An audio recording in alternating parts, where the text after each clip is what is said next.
the Mountain Bike Man podcast, 6 a.m. Wednesday morning, July 2-3.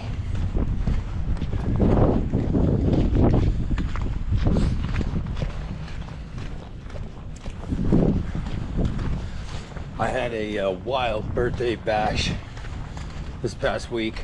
A very memorable birthday bash that I don't remember.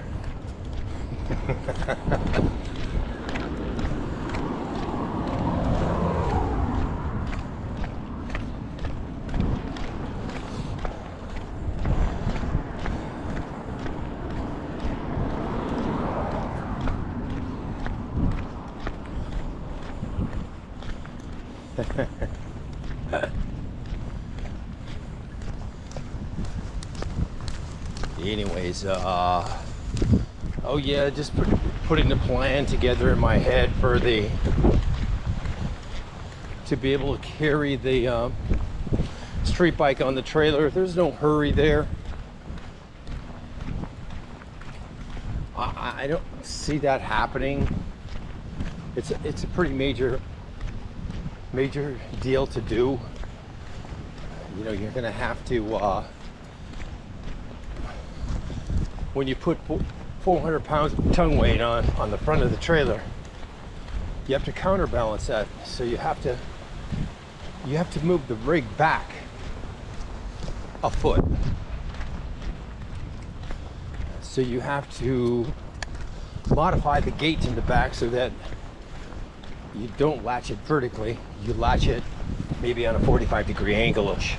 That way you can back the rig up another, I don't know exactly how far, 8 inches to 10 inches or so.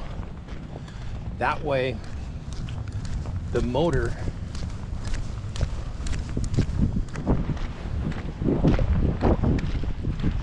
morning.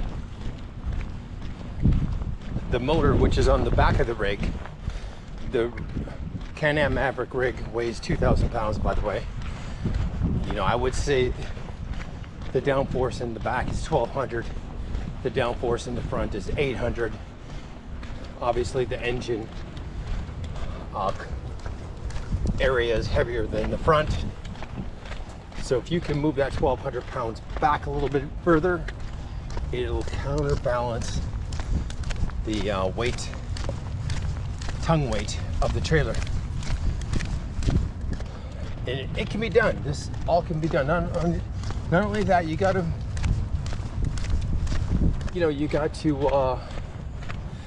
install or mount the bike where when you do a sharp U-turn, it doesn't hit the corner of the Jeep. So you can't have it too close to the Jeep. It has to literally be mounted essentially on the top rim of the trailer, front of the trailer. On the front of the trailer, there's a metal,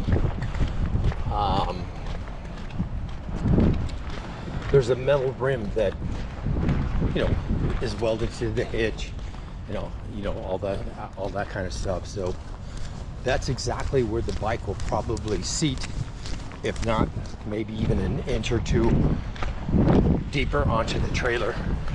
It's like I said, you got to be able to turn sharp with the Jeep and not have the handlebars,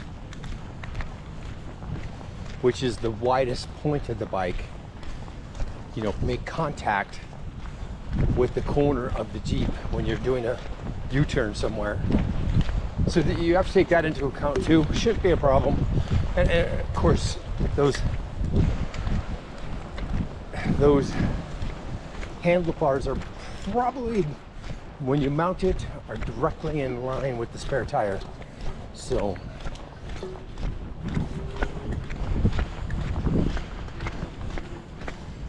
as a matter of fact, you may want to try to mount the bike to where the handlebars are almost centered with the spare tire. You're not going to be able to center them because you just can't do it. It's going to be We'll see. Yeah, you can't center it. I know that. When you mount the bike, it's 80 inches.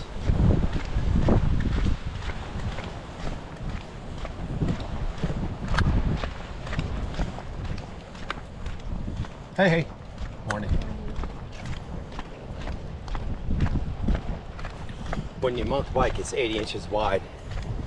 And that's just about how wide the bed of the trailer is. Right in that range.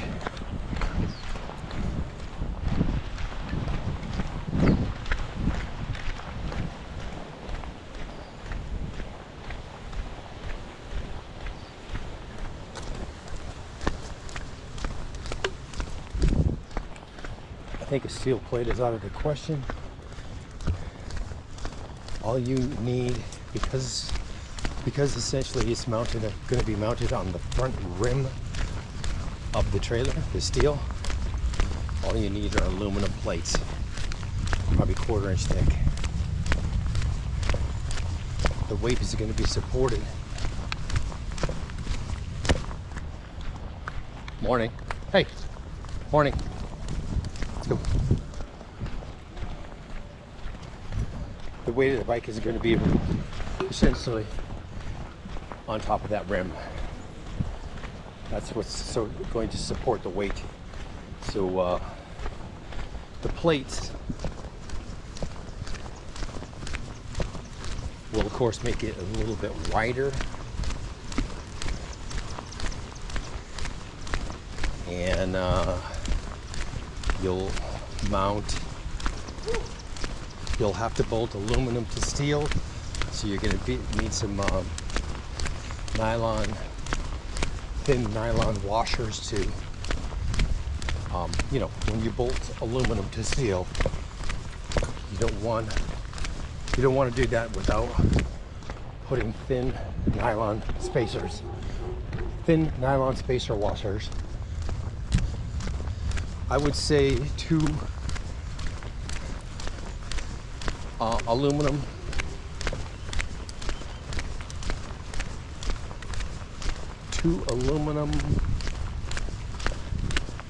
plates, say 8 inches by 14 inches long, should do it. And then of course you'll have inverted angle iron rails that keep the front bike tire.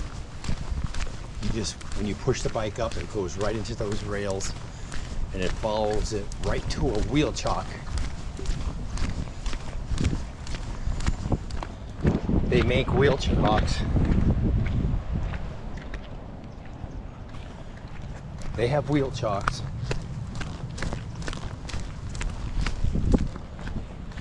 We don't have time for that, boy. Come on. Come on. No contact. Come on. Fuck. We don't have time for that. They have wheel chocks that when you roll your bike into it, once it falls into the chock, the wheel chock actually will hold the bike up.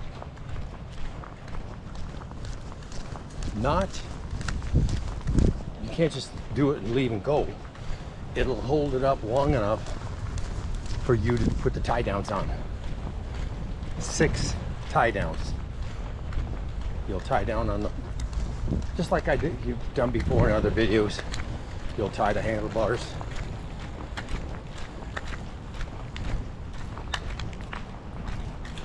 And then you have a couple of tie downs going to the rear frame underneath the seat.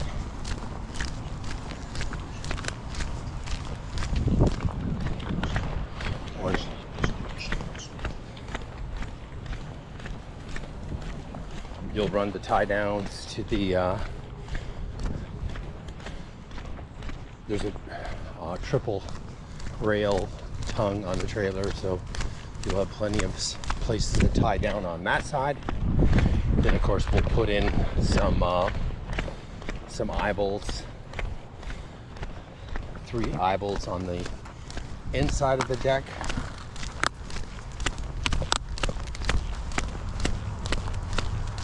tie down, have 3 separate tie down points for the trailer. Those eye bolts will be bolted right through the deck, the 1.5 inch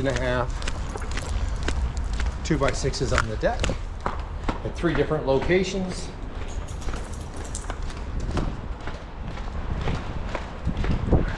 You'll have to install 2 eye bolts or 2 D-rings on the front rim, metal iron rim of that trailer to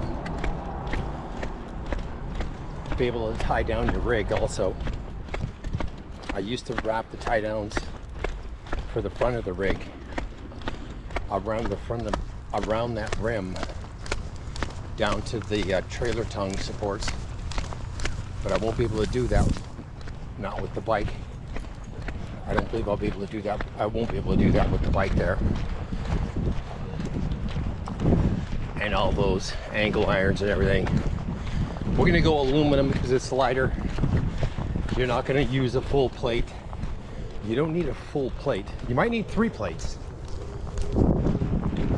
I would say 3 plates is a very high probability, because you do need to, you're gonna probably have 1 inch inverted aluminum angle, and you're gonna have to connect that to each end plate where each tire rests, and you're gonna also have to connect that angle iron to a center plate. So I see 3 plates, 8 inches by 14 inch, bolted onto the trailer. Should be quite the project. Those cost about 30 bucks, I think, maybe 30 to $50 or something like that. I've had them priced on Amazon before, so I was gonna set up a system to mount my, come on, get the hell going here. That's one thing about walking in the park. There's too much dog piss. He stops too much, and there's dog shit. Come on. I'd rather walk it through the neighborhood than a park. Too many dog walkers down here too.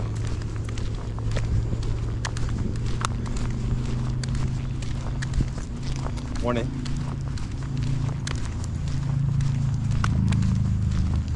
Dog walkers abound.